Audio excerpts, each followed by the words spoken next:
Orthodox Jewish women have for the get. And if their husband refuses to get it, the state courts will try to force the giving of the get, which is really problematic constitutionally. But so there are sort of little places within the U.S. in which this kind of accommodation is made, but it's nowhere near like the Canadian sort of forthrightness about dealing with these issues.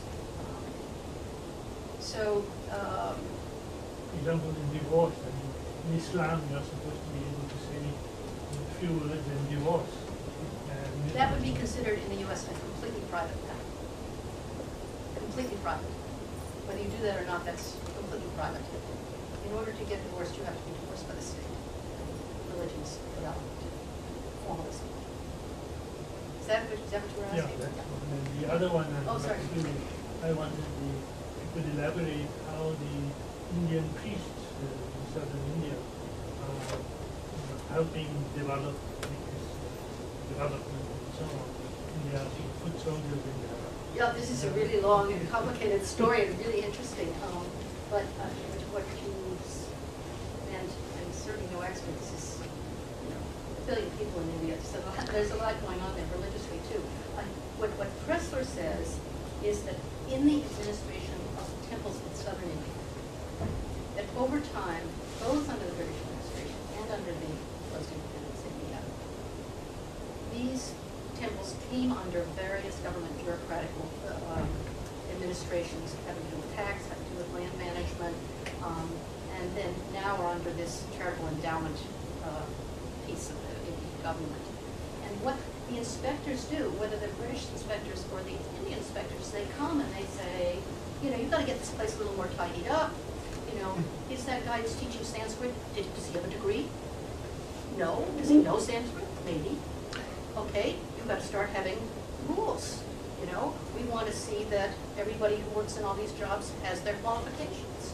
We want to know that they went to school, and we want to, so there's been a gradual kind of transformation into tidying up the South Indian temples so that they serve the purpose that the Indian government wants.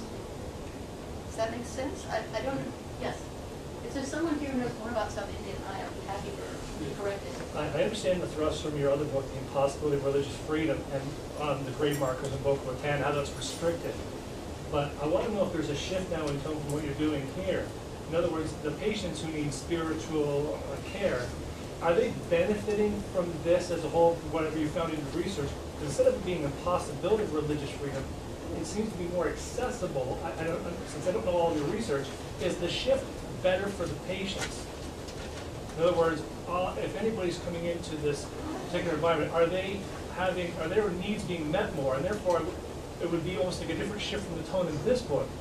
If they're benefiting from this, they're saying, yes, I'm getting spiritual care, that seems different from the tone in this book. As you know, if you pay any attention to what happens south of the border, we are in an enormous healthcare crisis. It's gigantic. Are people getting care of any kind in the U.S. and now it's not state is providing it? So I think this is a piece of that story. My sister, who's a public health nurse, would answer that question, and she hates religion and hates religious organizations. But she would affirmatively say, and that it's partly because of nurses, that the holistic approach is a better one. That there are going to be differences in how this is administered, as we've been talking about, in different places, in different hospitals, at different times. But for sure, there has been a shift, which is theoretically, at least, for a benefit to the patient, because the patient is no longer just a matter of chemistry and biology, but is actually being looked at as a person. So your subtitle would be impossibility anymore, it'd be a little bit more... I don't call this religious freedom. Yeah, I don't think there is. If these patients are benefiting, wouldn't that be more freedom for them? There might be more help. I don't know there would be more freedom. I'm not sure freedom is what's sought here. It's help. You don't see the two related, you think they're related. I'm just wondering, to what extent do you think that is this like a move? Because if the state is enforcing the care, encouraging the care, is this more of a like civil religion instead of, because it's not, if you're training holistically, I'm sure you're still training probably within a, Christian Western format, kind of state enforced. So is this more of a state civic religion model, or do you know what I mean? Yes, I think that there are contexts in which this might intersect with various forms of civil religion in the U.S., but I actually don't think it's necessarily Christian in that kind of hard way that you're saying, except in certain places. I think it really is coming to get a more generalized sort of notion of spirituality. But I think there are places in which that, the president's inaugural address, okay, there's civil religion for you. So clearly, this is, useful for politicians too, this kind of use of naturalization, universalization. So I think there are ways in which it's useful for politicians, but I'm not sure that, but I think that it also has a different independent aspect. It's not so related to sort of politics and national civil religion priorities. But that's an interesting point, yeah. So, thank you.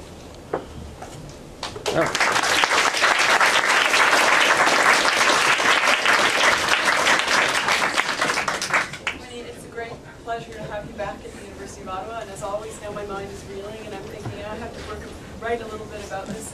I just spent some time last week with some nurses on a research project I'm on religion and health, and they were bemoaning the cancellation of the chaplaincy program in one of the health regions of British Columbia. So now I'm thinking of whole new ways to analyze that and think about what that chaplain was up to in her day-to-day work. So thank you, as always, for a stimulating talk. Pleasure, Laurie. Thank you very much for coming. We really appreciate it. Please, you're welcome to join us to have maybe a little bit more conversation with Dr. Sullivan, as we maybe have a bit of time for some informal interaction after the session. And I invite you all to stay if you have the time and inclination to do so. And maybe just one more thank you to Professor Sullivan.